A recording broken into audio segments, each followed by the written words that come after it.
In the knockout round, the intensity is extremely high. It's all or nothing. Pretty much as big as they come. For us to leave a legacy, we're definitely going to be searching for that gold medal. Taylor Radish with a rocket. Shoot, score! Growing up, you see those moments on TV. What a move by Jordan Kyrou. It's crazy to think that one of us can do that this year.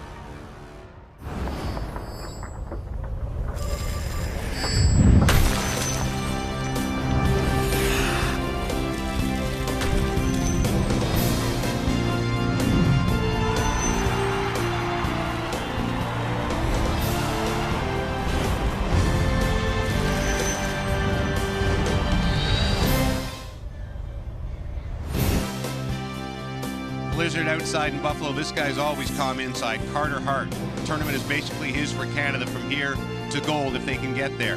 No Canadian player in the top 10 in scoring, but Jordan Kyrou and Sam Steele are the top Canadian players. 5 points each for those two. Hoping to add to that total today. And if all goes well for Canada, Filip Vuric will have a very, very busy day in the Swiss gold. Switzerland, Canada in the quarterfinals here at the World Juniors. As we say, hello Canada and welcome to quarterfinal 2 here at the World Juniors. James Duthie, 1995 World Junior gold medalist, Jeff O'Neill and Bob McKenzie. If you missed it earlier, the Czechs upset Finland in a shootout. So the winner of this game will play the Czech Republic in the semifinals here in Buffalo. And let's face it, all the evidence points towards a Canadian win. They're 21-0 in the history of this tournament against Switzerland. They beat them 8-1 in pre-tournament play, and even the Swiss coach says his team doesn't have a chance. But keep this in mind, Switzerland has a history of making things interesting at least once or twice at the World Juniors, and even in group play in this tournament, every single game they were close in, either tied or down by 1,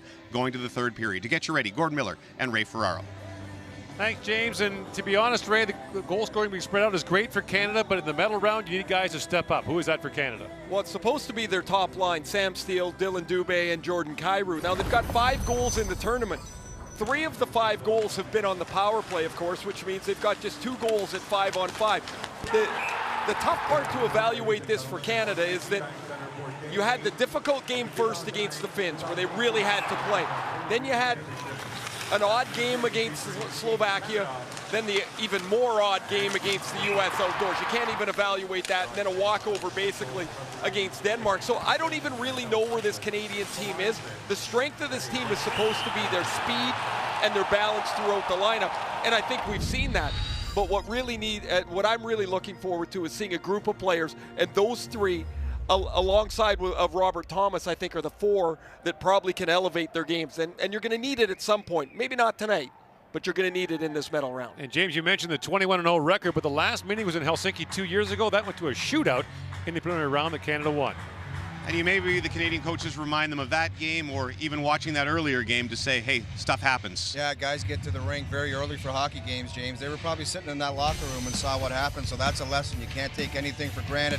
You got to go out there and play your game regardless of what you think of the opponent, what the opposition coach says. You got to go out there and play your game.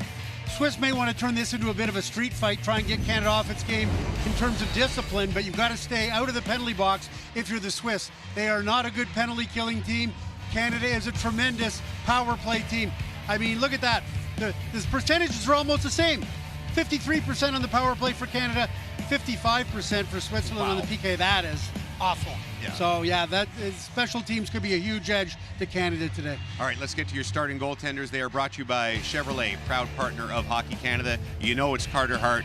You know about his incredible resume this year in the WHL, and he's been really good in this tournament so far. .929 save percentage. Filip Vuric.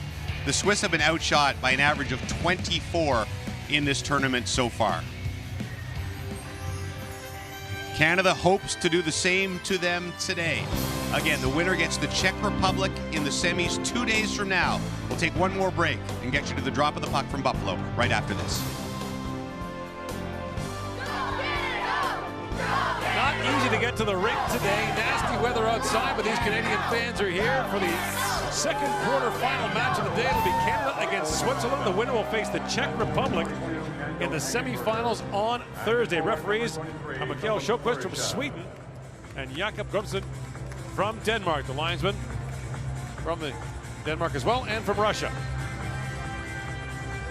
And there is Philip Vutric gets the starting goal once again for the Swiss. Allowed 6 goals on 60 shots against the Czechs in his last start. He's played 3 of the 4 games for the Swiss in the preliminary round. And for Canada, it'll once again be Carter Hart. Posted an 18-save shutout against the Danes in his last start. Canada won the pre-tournament meeting 8-1.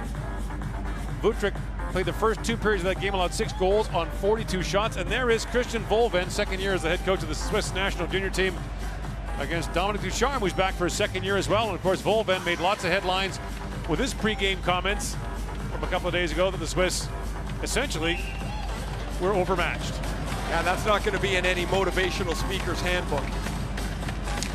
But as James Duthie mentioned, over the years, the Swiss have thrown a scare into teams, including last year in the quarters against the United States, as Sam Steele sends that towards the goal.